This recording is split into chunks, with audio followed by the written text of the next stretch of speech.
Alright, Miyoo, we need to talk about this thing. Warning, possibility of foul language ahead. Oops. Alright, everyone, this is the Miyoo Mini Flip. A few weeks ago, I did a video on it, kind of a first impressions deal. Not a whole lot to say about that. If you haven't watched that, I'll go ahead and link that in the description. But today, we're actually going to talk about this thing full-fledged wise. Some things I like about it, some things I don't like about it. To start off with, if we go around the device here, you can see that it's got mini HDMI for an output. This particular Type-C is just for data transfer, I believe. Your power one of the SD cards. This Type-C is for charging. You got a headphone out, which is great to see, and then you got volume and your other SD card. A word of warning, when you are pressing these in and out, they are very, very springy, as you just saw there. So just be aware of that so you're not like poking your eye out or doing anything else crazy with it.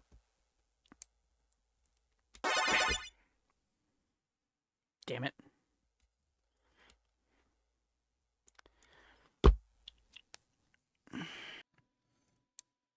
So, before we get into some of the emulation stuff, as far as the controllers and the layout go, we went over this a little bit in the first impressions, but you got a D-pad. It's kind of thin in comparison to a regular Game Boy Advanced SP or even the Anbernic 35XX SP.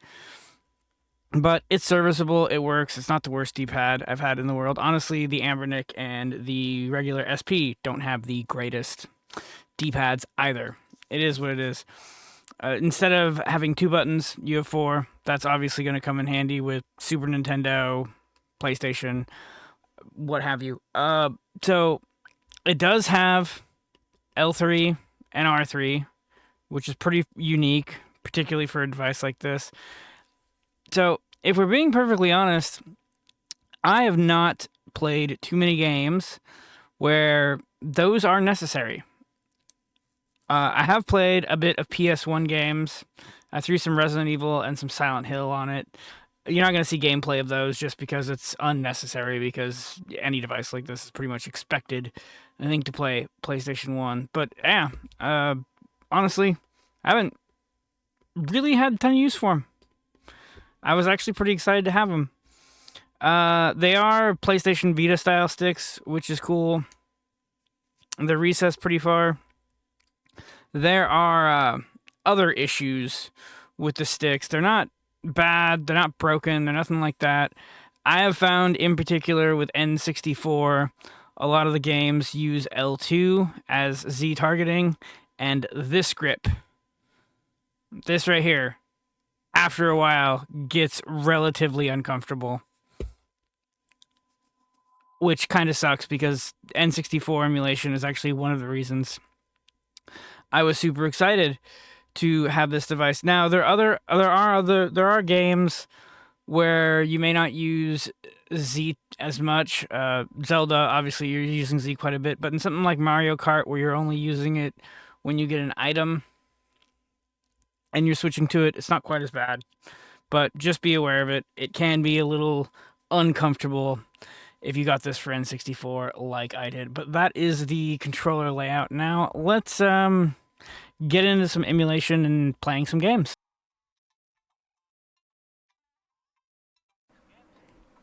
So, for tests, I thought I'd do something a little bit different and try some ROM hacks to kind of show you how well at least some of these systems run. This is obviously for Super Mario 3. It's called Mario Adventure 3, and it's doing some things that most NES games don't do. It's a little overloaded. At launch, this thing was fairly buggy, but since then, a chick named Scarlett, who put this together, has fixed it. But anyway, that's kind of irrelevant. But this is just to kind of show you that your lower end systems, PS1 and below, are definitely not anything that you need to worry too much about. They will run just fine. So this is an Ocarina of Time ROM hack called Dusk and Dawn. I'm actually a little surprised this ran as smoothly as it did. Uh, the original Ocarina of Time kind of suffers from the same issue as this does. This is a little bit more severe in my opinion, but there's a little bit of audio hitching and just hiccups. For the most part, it's playable, as you'll see right there. But I consider this playable. That's mostly up to you to decide.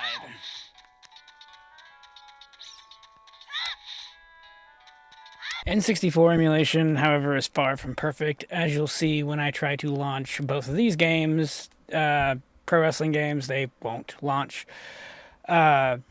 Anything harder to emulate than this, I wouldn't even attempt. Sometimes they boot, but it's just not worth your time, honestly.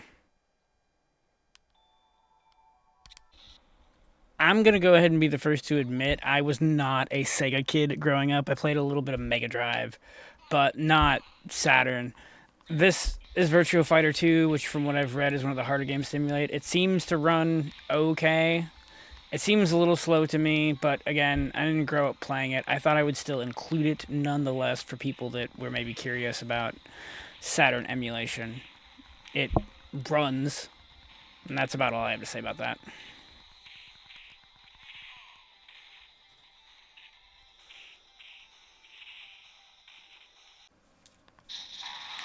So, PSP is definitely going to be the upper end of what this thing is capable of, and I don't know necessarily that I would get this to run PSP. This is one of the God of War games, which is obviously one of the harder ones to emulate.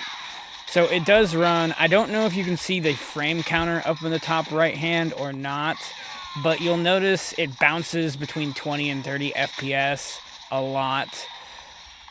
For me, I would rather deal with a little bit of hiccups here and there, just like a little bit of stutter, and then it keeps going, rather than deal with drops like this. That's just my own personal take on it. I use PlayStation Vita to emulate PlayStation related stuff, and this device is definitely not going to change that at all.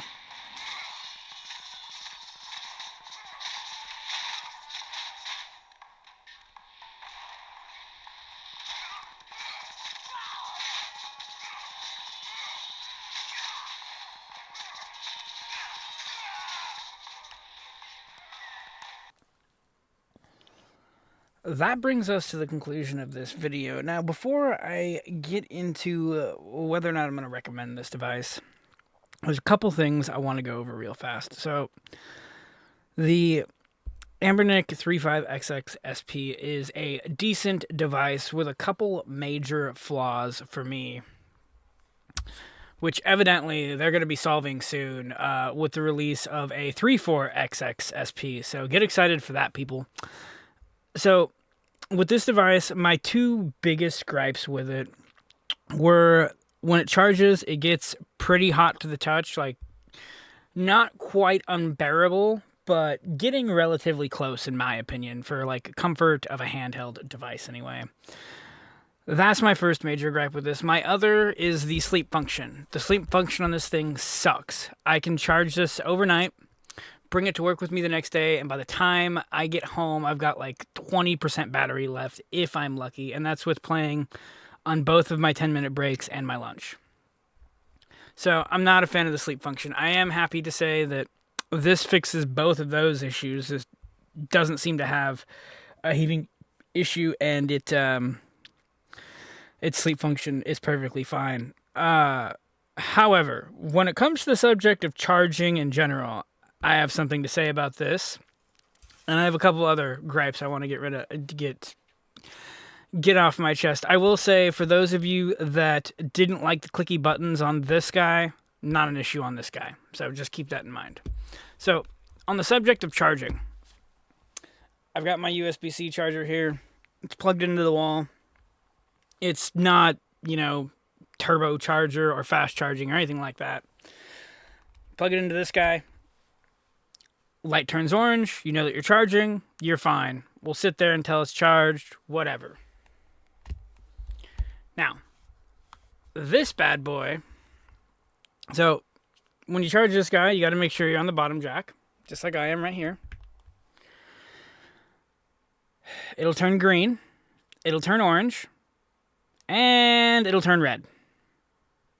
It is not charging in its current state. Now, it took me a little while to figure this out, but if you open it, it obviously turns on, and then it charges. Just like normal. Just like this. Don't turn the device off. Will not be in the state of charging. So I don't know what's going on here. I don't know if this is software related. I don't know if this is hardware related, maybe to the hinge or something, but I am not okay with this. This is a major issue for me. I have not seen anyone else complain about this that I can tell as far as reviewers and stuff go. Obviously, there's not many of these devices out there, so that might be part of the issue. Another major gripe of mine, if you go into the apps tab, you will see PC ports. Celeste, Balatro, TMNT, so on and so forth. Miyoo is not alone in this. There are other devices and other companies who have done this. That doesn't make it right. I am not cool with it. I think it's stupid.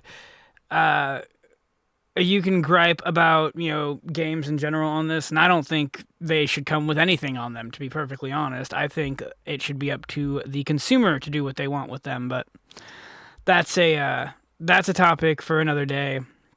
But in particular, stuff that's readily available. A lot of the games that come on these devices are not readily available anymore, or maybe only available through a subscription service, which personally I would just rather buy them and own them from the companies that are hiding their old catalog behind a subscription service. But we won't get into what company, not plural, that is. But yeah, so those are two pretty major gripes. The software is okay. I actually prefer the software on this guy a little bit more. The games tab on the Anbernic kind of sucks, but as long as you stay out of there and you use RetroArch, you're fine. RetroArch, whatever the hell you want to call it. But so obviously with the charging issue, I'm gonna say pass on this for now. So let's say that this is an anomaly. This is a hardware issue, and that I got a bad unit and no one else anywhere has had this issue. Would I recommend this? For the $80 I spent, no. First, they're going to be a pain in the ass to find for at least a few more rounds. I think Miyoo is supposed to be making another round of devices, which will come after Chinese New Year. I was part of batch 2. So with that in mind, for $80, absolutely not. No, do not buy this. I would wait until this thing...